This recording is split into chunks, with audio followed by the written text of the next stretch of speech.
Students, আজি তোমালোকক মই কিতাপৰ কথা পাঠটি বুজাবলৈ আগবাঢ়িছোঁ আৰু লেখক হৈছে প্ৰফুল্ল দত্ত গোস্বামী। তোমালোকে উলিয়াই ল'বা। কিতাপৰ কথা বুলি ক'বলৈ যাওঁতে আমি সকলোৱে জানো, প্ৰত্যেকেই আমি কিতাপ পঢ়ি ভাল পাওঁ আৰু প্ৰত্যেকৰ ঘৰতেই কিতাপ আছে আৰু এই কিতাপৰ জৰিয়তে আমি জ্ঞান লাভ কৰিব পাৰোঁ আৰু বিশেষকৈ জীৱনত আমি নিজৰ জীৱনটো অতিবাহিত কৰিবলৈ সংসাৰৰ বিভিন্ন ধৰণৰ জটিলতা আদি বুজিবৰ বাবেই আমাক মানুহক জ্ঞানৰ প্ৰয়োজন আৰু এই জ্ঞান আমি কিতাপৰ পৰাই পাওঁ আৰু যুগ যুগ ধৰি মানুহে এই জ্ঞান লাভ কৰি আহিছে, সত্য অনুসন্ধান কৰি আহিছে কিতাপৰ কাৰণে আৰু সেইবাবে এই কিতাপ সকলোৰে শ্ৰদ্ধেয় আৰু এই কিতাপ সকলোৰে বাবে এটা বন্ধুৰ নিচিনা হৈ পৰিছে। তো আমি কিতাপৰ কথা এই পাঠটিত কিতাপৰ ওপৰত বিভিন্ন দেশত বিভিন্ন ধৰণৰ যোজনা দিয়া আছে, ইয়াতে সকলোখিনি আমি পাম। কিন্তু আমি মূল পাঠলৈ যোৱাৰ আগতে প্ৰথমতে আমি লেখকৰ পৰিচয়টো জানি লওঁ। আমাৰ লেখকৰ জন্ম হৈছিল, প্ৰফুল্ল দত্ত গোস্বামীৰ জন্ম হৈছিলে দক্ষিণ কামৰূপৰ নাহিৰা সত্ৰত 1914 চনত আৰু মৃত্যু বৰণ কৰিছিলে 1994 চনত। আৰু তেখেতে কটন কলেজৰ ইংৰাজীত স্নাতক পৰীক্ষাত উত্তীৰ্ণ হৈছিল। তাৰপিছত তেওঁ ক্ৰমান্বয়ে JB কলেজত অধ্যাপনা কৰিছিল। গুৱাহাটী বিশ্ববিদ্যালয়ৰ প্ৰবক্তা হিচাপেও তেওঁ নিযুক্তি লাভ কৰিছিল আৰু বিশেষকৈ আমাৰ লেখক গুৱাহাটী বিশ্ববিদ্যালয়ৰ লোক সংস্কৃতিৰ বিষয়ত গৱেষণা কৰি ডক্টৰেট উপাধি পাইছিল 1955 চনত। আৰু বিশেষকৈ আমাৰ লেখকৰ কেঁচাপাতৰ কঁপনি উপন্যাসখনেই হৈছে বিখ্যাত। ইয়াৰ উপৰি তেওঁ শেষ ক'ত, মনৰ পক্ষী উভতি উৰে এখন আত্মজীৱনী তেওঁ লিখিছিল আৰু বহুতো এনেদৰে তেওঁ উপন্যাস লিখি পেলাই আমাৰ অসমীয়া সাহিত্যৰ ভঁৰাল চহকী কৰিছে আৰু তেখেতে ইংৰাজী ভাষাতো কেইবাখনো গ্ৰন্থ ৰচনা কৰি উলিয়াইছিল। আৰু ইয়াত তোমালোকৰ ফ্ৰণ্টত মই দিছোঁ আমাৰ সত্ৰৰ যি আৰম্ভণি, যিটো বাটচৰা বুলি কোৱা হয়, সত্ৰসমূহৰ আৰম্ভণিত এনেদৰে থাকে। এয়া হৈছে গুৱাহাটী বিশ্ববিদ্যালয়ৰ দুৱাৰমুখ। তো আমি যাওঁ এতিয়া মূল কিতাপৰ মাজলৈ। বাইবেলত আছে বোলে, কিতাপ ওলোৱাৰ শেষ নাই, কিন্তু সৰহকৈ পঢ়া শুনা কৰিলে শৰীৰ ভাগৰিহে পৰে। বাইবেলত আকৌ পায় যে জ্ঞানৰ পৰিসৰ যিমানে বঢ়ায় সেইজনে বেদনাৰ পৰিমাণো বৃদ্ধি কৰে। জ্ঞান বাঢ়িলে মানুহৰ বোধশক্তি বাঢ়ে, চিন্তা বাঢ়ে, অনুভূতি চোকা হয়, তেওঁৰ সুখ দুখৰ ভাবো সৰহ হয়।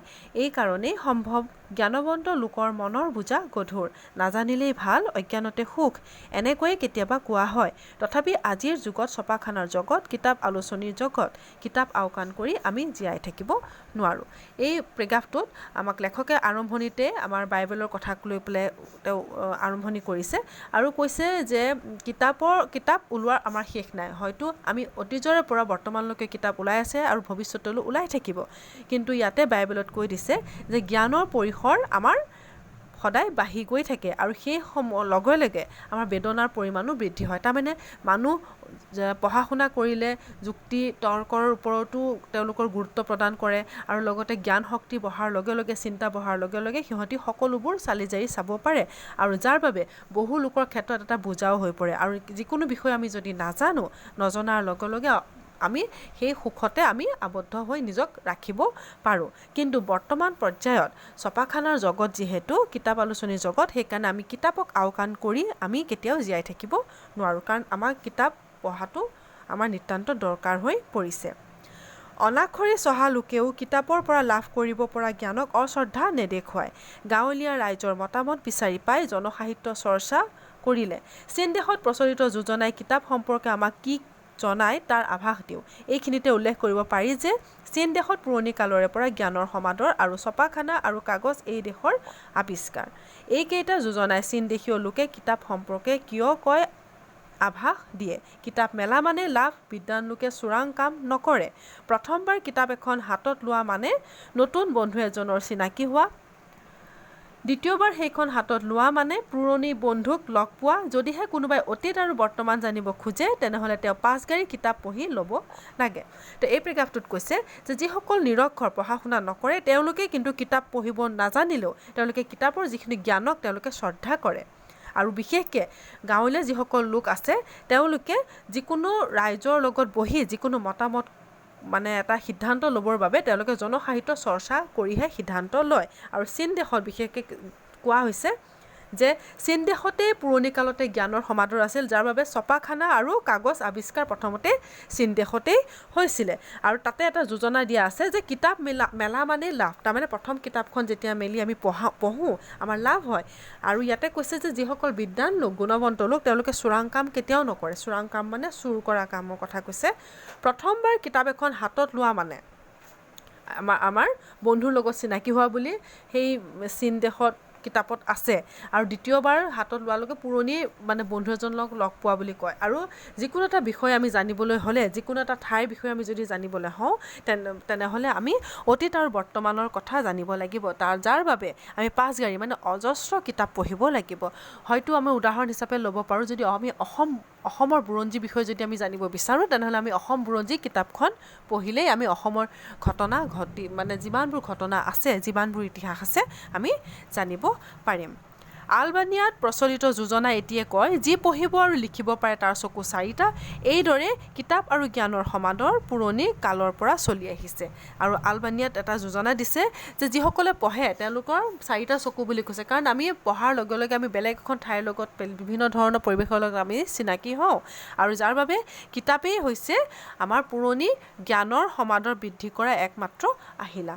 কিতাপ লাগে জ্ঞানৰ কাৰণে। জ্ঞান দৈনন্দিন জীৱনত আৱশ্যকীয় যেন নালাগিলেও সংসাৰৰ জটিলতা বুজিবলৈ দৰকাৰ, মনৰ শান্তিৰ কাৰণে লাগতিয়াল।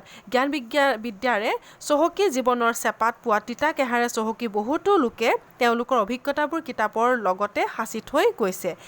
এইবিলাক কিতাপ মানৱ জাতিৰ উমহতীয়া সম্পত্তি। এইবিলাকে যুগ যুগ ধৰি এচামৰ পিছত এচামকৈ পাঠকৰ মন আকৰ্ষণ কৰি আছে। পুৰণি ধৰ্মপুথি, কিছুমানৰ দৰ্শনৰ কিতাপ, আত্মজীৱনী আৰু কেতবোৰ উপন্যাস, এই ধৰণৰ ৰচনা, এইবিলাকে পাঠকৰ অন্তৰাত্মাত সঁহাৰি তোলে। এই পেৰাগ্ৰাফটোত কৈছে যে মই আগতে কৈছিলোঁ লেচনটো আৰম্ভ কৰোঁতে যে আমাক বৰ্তমান সমাজত প্ৰচলিত যিমানবোৰ সমাজৰ যিবোৰ সমস্যা আছে, সেই সমস্যাবোৰ সমাধান কৰিবৰ বাবে আমাক জ্ঞানৰ প্ৰয়োজন হয়। আৰু সেই জ্ঞান আমি কিতাপৰ পৰা আহৰণ কৰিব পাৰোঁ। আৰু বিশেষকৈ সংসাৰৰ যিখিনি জটিলতা আছে, সেই জটিলতাৰ বাবে আমি জটিলতা হ্ৰাস কৰিবৰ বাবেও আমাক কিতাপ পঢ়াটো অতিকৈ দৰকাৰ। কিতাপ পঢ়িলেহে আমি সেইখিনি জ্ঞান পাব পাৰোঁ, যিহেতু কিতাপত সকলোখিনি কথা উল্লেখ থাকে। আৰু জ্ঞান বিদ্যাৰেহে আমি কি কৰিব পাৰোঁ, জীৱনটো আমি পৰিচালিত কৰিব পাৰোঁ। আৰু যাৰ বাবে কিতাপ পঢ়াৰ লগে লগে যুগ যুগ ধৰি মানুহৰ মন আকৰ্ষণ কৰিছে কিতাপে। আৰু এই কিতাপৰ কথা ক'বলৈ যাওঁতে পুৰণি যিবোৰ ধৰ্মপুথি আছে, ৰামায়ণ, মহাভাৰত, কোৰাণ, পুৰাণ, বাইবেল, এই সকলোবোৰ কিতাপ আৰু লগতে বিভিন্ন মহাপুৰুষসকলৰ আত্মজীৱনী আৰু উপন্যাস, এইসকলৰ বিষয়ে পঢ়িও আমি নিজৰ জীৱনটো আমি সুন্দৰৰূপে পৰিচালিত কৰিব পাৰোঁ। উদাহৰণ হিচাপে আমি আব্দুল কালামৰ কথাই ক'ব পাৰোঁ, অগ্নিৰ ডেউকা, তাৰপিছতে ধন্য নৰতনু ভাল, য'ত শংকৰদেৱৰ বিষয়ে আছে। এই আত্মজীৱনী, এই কিতাপ পঢ়িয়ে আমি তেওঁলোকৰ পদাংক অনুকৰণ কৰি পেলাই আমি কিন্তু আগুৱাই যাব পাৰোঁ।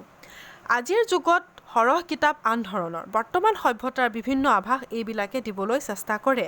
পাঠ্যপুথি আৰু বোৱা কটা, ৰন্ধা বঢ়া আদি কেনেকৈ কৰিব লাগে তাৰ সংকেত দিয়া কিতাপৰ পৰা সাধাৰণ উপন্যাস আৰু ভ্ৰমণ কাহিনীলৈ আজিৰ দিনত কিতাপৰ অলেখ পোৱালি। এইবিলাকৰ সৰহভাগ সময়ৰ লগে লগে সাময়িক কাম সাধি লোপ পায়। তাৰ কিছুমান বাছে পিছৰ যুগলৈ মানৱ জাতিৰ সম্পত্তি হিচাপে। তো ইয়াতে কৈছে যে বৰ্তমান পৰিস্থিতি চাই কিতাপৰ সংখ্যা বহুত বেছি। অতীজৰে যিমান কিতাপৰ সংখ্যা বৃদ্ধি হৈছিল, বৰ্তমানত বহু কিতাপ। আৰু সেই বহু কিতাপ ক'বলৈ যাওঁতে বোৱা কটাৰ কিতাপো আজিকালি আমি দেখিবলৈ পাওঁ, ৰন্ধন প্ৰণালীৰো কিছুমান কিতাপ আমি দেখিবলৈ পাওঁ, আৰু লগতে ভ্ৰমণ কাহিনীৰো কিছুমান কিতাপ দেখিবলৈ পাওঁ। সেইকাৰণে লেখকে পোৱালি বুলি কৈছে, মানে অজস্ৰ কিতাপ। আৰু সময়ৰ লগে লগে কিতাপৰ যেতিয়া বৃদ্ধি হৈ আছে, কিছুমান কিতাপ কিন্তু হেৰাই গৈছে, আৰু কিছুমান কিতাপ আমাৰ মানৱ জাতিৰ সম্পত্তি হিচাপে আমাৰ হাতত আছে। কিতাপ ওলায়ে আছে, কিতাপ আমি লিখিয়ে আছোঁ। ইয়াৰ আটাইবিলাক পঢ়া সম্ভৱ নহয়, পঢ়িবৰ দৰকাৰো নহয়। এইকাৰণে ইংৰাজ দাৰ্শনিক বেকনে দিহা দিছিল এইদৰে, কিছুমান কিতাপৰ সোৱাদ ল'ব লাগে, আন কিছুমান লাগে গিলিব, আৰু অলপ সংখ্যক লাগে চুবাব আৰু হজম কৰিব। তো এই বেকনে কোৱা এই উক্তিটোৰ বৰ্ণনাখিনি আমাৰ পিছৰ পেৰাগ্ৰাফত দিছে যে কিছুমান কিতাপ আমি কি কৰিব পাৰোঁ, অকল খালি সোৱাদ ল'ব পাৰোঁ, এনজয় কৰিব পাৰোঁ, কিছুমান খালি গিলি থ'ব পাৰোঁ। আৰু উদাহৰণ হিচাপে তেওঁ গোটেই কথাখিনি এই পেৰাগ্ৰাফটোত বহলাই কৈছে, আমি আজি বুজি ল'ম। জৱাহৰলাল নেহেৰুৰ নতুন কিতাপ এখন ওলাইছে, বাতৰি কাকতত তাৰ পৰিচয় দিয়া হৈছে। কেনেধৰণৰ পাত লুটিয়াই চাওঁচোন, এই হ'ল কিতাপখনৰ সোৱাদ লোৱা বা কিতাপখন চাকি চোৱা। তাৰমানে আমি কৈ আছিলোঁ যে বেকনৰ কথাটো, যে বেকনে আমাক দিহা দিছিলে যে এনেদৰে, যে আমি প্ৰথম দিহাটো আমি পালোঁ যে কিছুমানে আমাৰ কি কৰে, কিতাপ এখনৰ খালি সোৱাদ লয়। বাতৰি কাকতত যেতিয়া পৰিচয় পায় তেতিয়া লুটিয়াই চায়, সেইটোৱে কয় সোৱাদ লোৱা বুলি কয়। তাৰপিছত কৈছে যে আজি বতৰ ডাৱৰীয়া, কাম কাজো বিশেষ নাই, চাওঁ বিশ্বনাথপুৰ ডিটেক্টিভ উপন্যাস এখনকে পঢ়োঁ। একে পঢ়াই কিতাপখন শেষ হ'ল, কি পঢ়িলোঁ পিছত কোনোবাই সুধিলে ভালকৈ ক'ব নোৱাৰোঁ, এই কিতাপ একোখন গিলি থোৱা। বুজি পাইছে? তাৰমানে আমি জাষ্ট এটা সময় মানে টাইম পাছ কৰিবৰ বাবে যিটো কিতাপ পঢ়ে সেইটো গিলি থয় বুলি সেইটোক লেখকে কৈছে।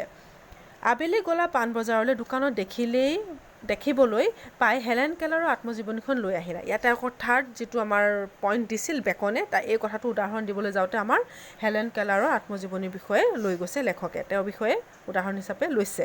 কৈছে যে তেওঁৰ কিতাপখনক লৈ কৈছে যে কিতাপখন হয়তো এফালৰ পৰা পঢ়ি যোৱা নাই, মাজে মাজে জঁপিয়াই গৈছে। কাৰণ বহুত মানুহ এনেকুৱা আছে ডাইৰেক্ট নপঢ়ে, মাজে মাজে অলপকৈ পঢ়ে। তেতিয়া পঢ়োঁতে হঠাৎ চকুত পৰিল যে সাহিত্যই মোৰ নন্দন কানন, ইয়াত মোৰ ভূত নথকা নহয়।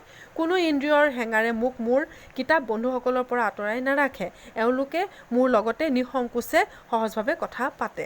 তো ইয়াতে তাৰমানে এটা দিছিলে যে আমাৰ সাহিত্যই কি কৰে, আমাক আনন্দ দিয়ে, আৰু এই আনন্দই আমাক কি কৰিব পাৰে, হেঙাৰ কৰিব নোৱাৰে। কিতাপ আৰু বন্ধুৰ পৰা কেতিয়াও আমি দূৰত থাকিব নোৱাৰে। কাৰণ চাবা, প্ৰত্যেক মানুহে কিতাপ পঢ়ি ভাল পায়, এটা বন্ধুৰ নিচিনা হৈ পৰে, আৰু সেই সহজভাৱে সেইখিনি কথা পতা কথাখিনি কিতাপত লিখা আছিল। তাৰপিছতে কৈছে যে হেলেন কেলাৰে কেঁচুৱাতে দৃষ্টিশক্তি আৰু শ্ৰৱণ শক্তি হেৰুৱাইছে। তাৰমানে তেওঁ শুনাও নাপায় আৰু ইফালে দেখাও নাপায়। তেওঁ কলা মানুহৰ কাৰণে বিশেষকৈ সজা কিতাপহে পঢ়িব পাৰে, অথচ এইগৰাকী মহিলাই সাহিত্যৰ প্ৰতি এনেধৰণৰ প্ৰীতি প্ৰকাশ কৰিছে। কি বিপৰীত কথা, তুমি খন্তেক ৰলা, মন্তব্যখিনি মৰ্ম বুজিবলৈ চেষ্টা কৰিলা, এই কিতাপ চুবাই পাগুলিয়াই হজম কৰা। তাৰমানে যে এজন ব্যক্তিৰ বিষয়ে যে তেওঁ চকুৰে দেখাও নাপায়, শুনাও নাপায়, তথাপি যে কিতাপ যে ৰচনা কৰিলে, সেই বস্তুটোৰ ওপৰত আমাৰ গুৰুত্ব যেতিয়া বাঢ়ি যায়, তেতিয়া কি কৰে, কিছুমান মানুহে কিতাপখন চুবাই পাগুলি হজম কৰি থয়, কিনো আছে চাবলৈ। তো বুজি পাইছে এই পেৰেগ্ৰাফটো? তাৰ পিছৰ পেৰেগ্ৰাফটোত আমি যাওঁ যে আগৰ দিনত বোলে গুৰুগৃহত থাকি ছাত্ৰই জ্ঞান লাভ কৰিছিল, সেই দিনত কিতাপ পত্ৰৰ অভাৱ থকাত ছাত্ৰই গুৰুৰ মুখৰ পৰা যি ওলায় তাৰ ওপৰতে নিৰ্ভৰ কৰিছিল। আজি যন্ত্ৰৰ যুগত গুৰুৰ স্থান সৰহখিনি কিতাপে কাঢ়ি লৈছে, এতিয়া কিতাপেই গুৰু। অৱশ্যে এই গুৰুৰ সন্মান ৰাখিবলৈ হ'লে নিজৰ বুজ বিবেচনা আৰু আবদাল কৰি লোৱা দৰকাৰ। তো এইখিনিত কৈছে যে অতীজতে আমাৰ গুৰুকুল আছিল, য'ত নেকি আমাৰ কিতাপ চৰ্চা নাছিলে। গুৰুৱে কথা কয়, নীতিগত মানে শিক্ষাৰ কথা কয়, আৰু শিষ্যই সেইখিনি মনত ৰাখে। আৰু বৰ্তমান পৰ্যায়ত কিন্তু গুৰুৰ সকলোখিনি মানে ধৰা যিখিনি তেওঁৰ কৰিবলগীয়া কৰ্তব্য সকলো কিতাপেই লৈছে। বৰ্তমান কিতাপেই হৈছে গুৰু, যাৰ বাবে গুৰুৰ সন্মান ৰাখিবৰ কাৰণে তেওঁলোকে যিমান কৰিব লাগে সিমানখিনি কৰা নাই। তাৰমানে সকলোখিনি কিতাপৰ পৰা যিহেতু পাই আছে। স্কুল কলেজত নপঢ়িও ঘৰতে কিতাপৰ সহায়ত জ্ঞান অৰ্জন কৰিব পাৰি। জ্ঞানেই হেনো শক্তি, কথা বতৰা জানিলে বিবেচনা বাঢ়ে, সাহ বাঢ়ে, বুদ্ধি মুকলি হয়।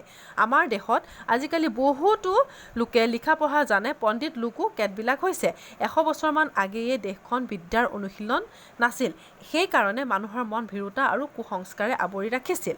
দেশবাসীৰ এই অজ্ঞান এন্ধাৰ লক্ষ্য কৰি আনন্দৰাম ঢেকীয়াল ফুকনে মন্তব্য কৰিছিল এইদৰে: হে মোৰ অসমীয়া মিত্ৰসকল, বিদ্যা যেনেকৈ ইহকালত উপকাৰক আন একো তেনে নহয়, কিন্তু যদি সভ্য আৰু সুখী হ'ব খোজা তেন্তে কৃষি আৰু শিল্পকৰ্মত ইংৰাজৰ দৰে পাৰ্গত হ'বলৈ পুৰুষাৰ্থ কৰা। তোমালোকে নিশ্চয় অজ্ঞান আৰু সেই বিদ্যাৰ ভূ নোপোৱা আৰু জানিবলৈকো শ্ৰম নকৰা, অৰ্থাৎ বিদ্যা আৰু জ্ঞানে উন্নতিৰো মূল। কোনো বিষয়ে নাজানিলে জানো সেই বিষয়ত হাত দিব পাৰি। তো ইয়াতে কৈছে যে লেখকে কৈছে যে যেতিয়া কিতাপ এখনৰ স্থান গুৰুৰ স্থান যেতিয়া কিতাপে লৈ গৈছে, তো স্কুল কলেজত নপঢ়িলেও কি হয়, কিতাপৰ সহায়তে জ্ঞান অৰ্জন কৰিব পাৰে। আৰু জ্ঞানেই হেনো শক্তি বুলি কৈছে, কাৰণ যাৰ জ্ঞান আছে তেওঁ সদায় অতি সুন্দৰভাৱে কথা ক'বও জানে, কথা ক'বও পাৰে, আৰু লগতে তেওঁলোকে বুদ্ধি বিবেচনা মুকলি তেওঁলোকৰ হয়।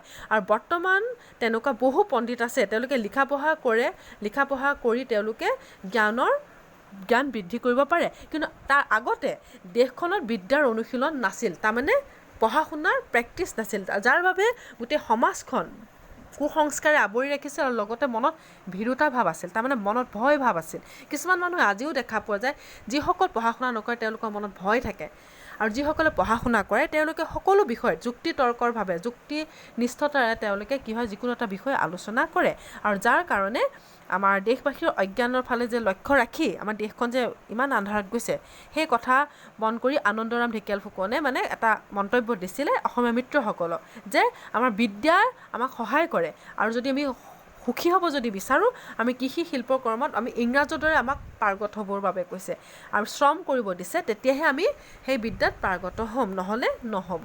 আৰু এই বিদ্যাৰ জ্ঞানেই হৈছে উন্নতিৰ মূল। আৰু যদি কোনো বিষয়ে নাজানিলে জানো সেই বিষয়ত হাত দিব পাৰি, আৰু যিকোনো বিষয় যদি আমি নাজানো হাত দিব পাৰি জানো? নোৱাৰি। আৰু সেইবাবেই কৈছে জ্ঞান মানে বিদ্যা আমাৰ থকাটো অতিকৈ দৰকাৰী, যাৰ বাবে আমি কিতাপ পঢ়িবই লাগিব। কিতাপ পঢ়িলেহে আমাৰ জ্ঞান বৃদ্ধি হ'ব।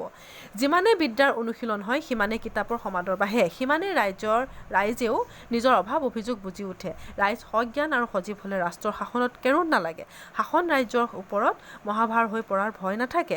কিছুমান কিতাপৰ ৰাইজৰ ওপৰত অদ্ভুত প্ৰভাৱ। বিবেকানন্দ, ৰামমোহন ৰায়, গান্ধীজী আদি লোকৰ ৰচনাই আমাৰ জাতীয় জাগৰণ বহুতো বেগী কৰিছে। ইউৰোপত ৰুছো, মাৰ্ক্স আদি চিন্তাবীৰৰ ৰচনাই সমাজ পৰিৱৰ্তনত প্ৰেৰণা যোগাইছে।